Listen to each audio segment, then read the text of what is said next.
আসসালামু আলাইকুম। সবাই কেমন আছেন? আশা করি অনেক অনেক ভালো আছেন। আরটি কিচেন বিডির নতুন আরো একটি রেসিপি নিয়ে হাজির হলাম। আজকের রেসিপি ঝাল ঝাল ফ্রাই। এই রেসিপিটা মূলত করতে বেশি সময় লাগে না, অল্প উপকরণে অল্প সময়ই করে নেওয়া যায়, আর খেতে খুবই সুস্বাদু। এটা ঘরে থাকা মশলা দিয়েই বানিয়ে নেওয়া যাবে। তাহলে চলুন এর প্রস্তুত প্রণালীটা দেখুন।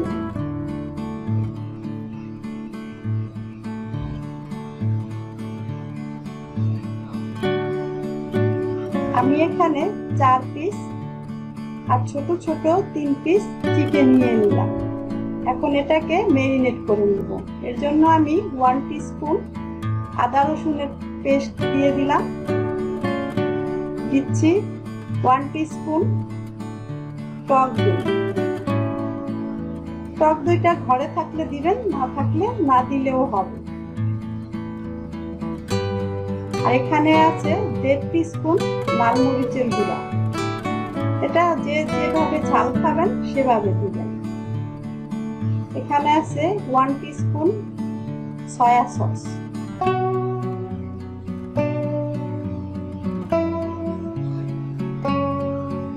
আর এখানে আছে 1/2 টিস্পুন ধনিয়া, গরম মশলা গুঁড়া, আর আছে সামান্য পরিমাণে জিরা আর ব্ল্যাক পেপারের গুঁড়া, জিরা আর কালো গোলমরিচের গুঁড়া। তো আমি এখন স্বাদ মতো লবণ দিয়ে দিব, আর দিব 1 টিস্পুন টমেটো সস।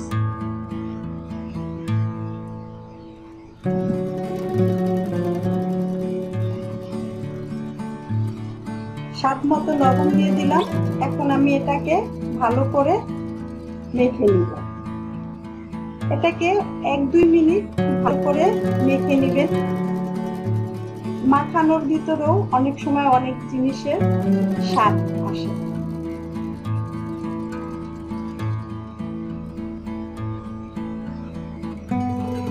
মাখানো হয়ে গিয়েছে। এখন এর ভিতরে দিয়ে দিব 1 টেবিল স্পুন ময়দা,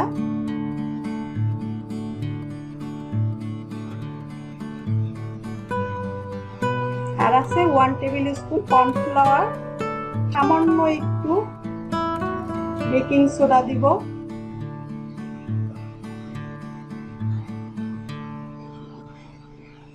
এখন আবারও এটাকে ভালো করে মেখে নিব। এই মাখাটাতে এভাবে মাখতে হবে যাতে চিকেনের গায়ে কোটিংটা সুন্দর করে লেগে যায়।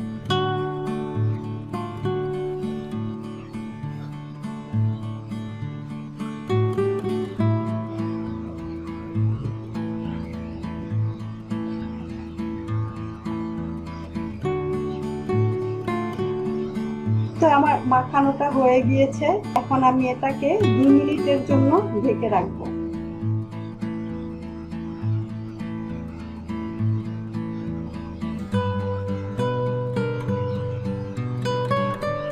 আমি ফিরে আসি 2 মিনিট পরে।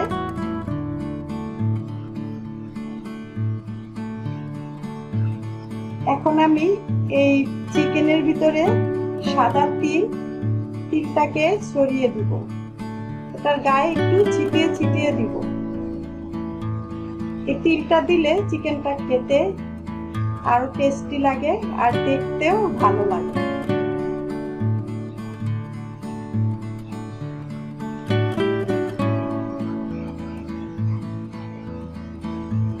এই চিকেন ফ্রাইটা আমরা এমনিতে চায়ের সাথেও খেতে পারি, আবার ভাত দিয়েও খাওয়া যায়। চাইলে রাইস দিয়ে, ভাত দিয়ে এটাকে খাওয়া যাবে। তো আমি ফ্রাইটা ভাজার জন্য চলে আসলাম। এখানে আমি প্যানে তেল দিয়ে দিব।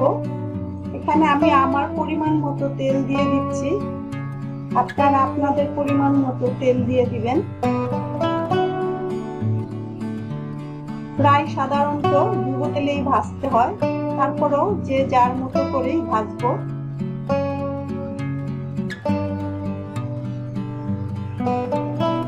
তেলটা গরম হয়ে গেলে এর ভিতরে দিচ্ছি চিকেনগুলা।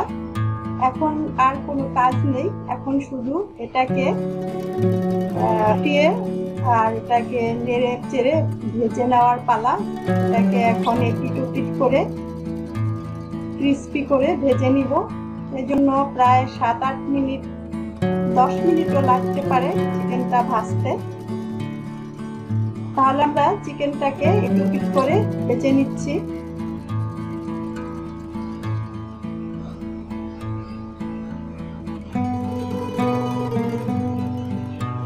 যারা এখন কষ্ট করে আমার এই রেসিপিটা দেখছেন তাদেরকে অসংখ্য অসংখ্য ধন্যবাদ।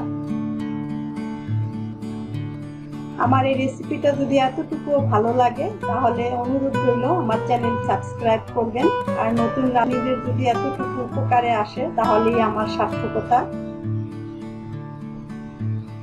রেসিপিটা ভালো খারাপ যাই লাগুক, অনুরোধ রইল আমাকে কমেন্ট করে জানান।